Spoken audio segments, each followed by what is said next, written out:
আজকের শিরোনাম জান্নাতের পথ। ৫টি ছোট আমল যা বদলে দিতে পারে আপনার আখিরাত।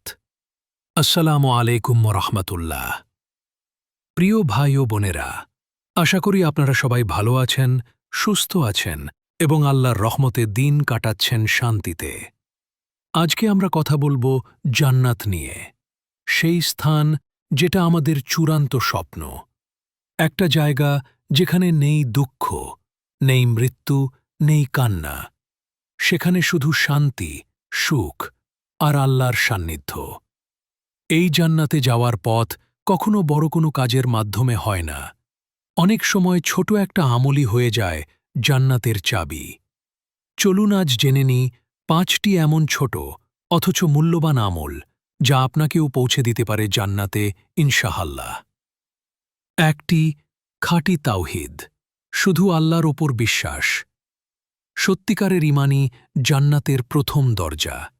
রাসূল সাল্লাল্লাহু আলাইহি ওয়াসাল্লাম বলেন, যে ব্যক্তি লা ইলাহা ইল্লাল্লাহ অন্তর থেকে বলে, সে জান্নাতে যাবে। সহিহ বুখারী।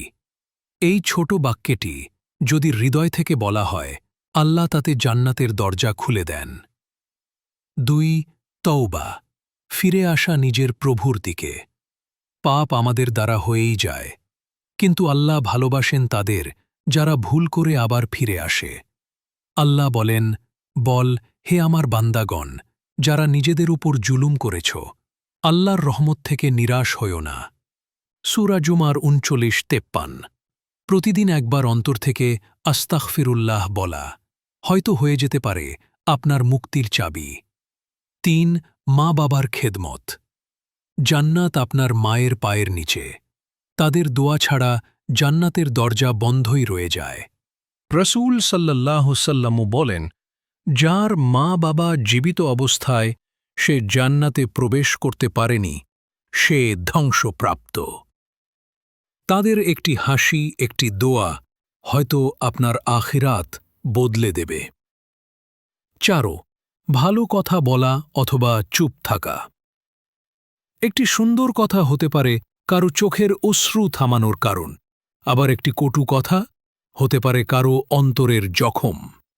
রাসূল সাল্লাল্লাহু সাল্লাম বলেন, যে আল্লাহ ও কিয়ামতের ওপর বিশ্বাস রাখে সে যেন ভালো কথা বলে অথবা চুপ থাকে। ৫ রাতের নির্জনে তাহাজ্জুদের সালাত। সবাই যখন ঘুমিয়ে আপনি তখন উঠে দাঁড়ালেন আপনার প্রভুর সামনে।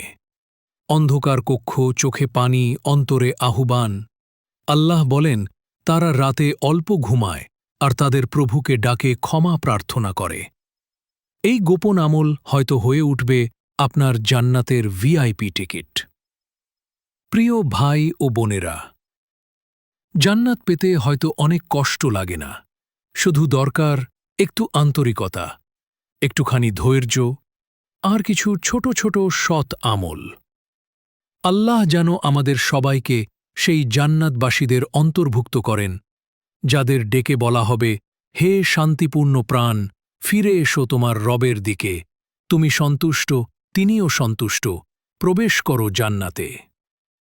ভিডিওটি যদি আপনার হৃদয় ছুঁয়ে যায় তাহলে ফলো, লাইক, কমেন্ট করুন যেন এমন আরও কন্টেন্ট আপনার কাছে পৌঁছে যায়। ইসলাম প্রচারে আপনার একটি শেয়ারই হতে পারে কারো হেদায়েতের দরজা।